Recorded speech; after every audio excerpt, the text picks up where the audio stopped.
అనగనగా ఒక అడవిలో ఒక కాకి ఉండేది. అది తన నలుపు రంగును చూసి ఎప్పుడూ అసంతృప్తిగా ఉండేది. నేను ఇంత నల్లగా ఉన్నాను, నేను ఎవరికీ నచ్చను అని బాధపడేది. ఒకరోజు ఆ కాకి ఒక తెల్లని హంసను చూసి, అబ్బా!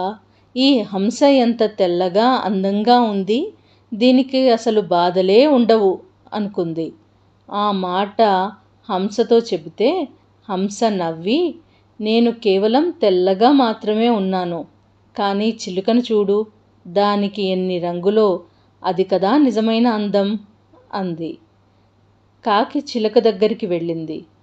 చిలుక ఇలా అంది, నాకు రెండే రంగులు ఉన్నాయి, కానీ నెమలిని చూడు, దానికి వందల రంగులు, అది నాట్యం చేస్తుంటే లోకమంతా చూస్తుంది అని చెప్పింది.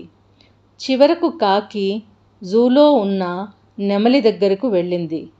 నెమలి, నీకంటే అదృష్టవంతులు ఎవరూ ఉండరు, నీ అందాన్ని చూడడానికి వేల మంది వస్తారు అని అంది.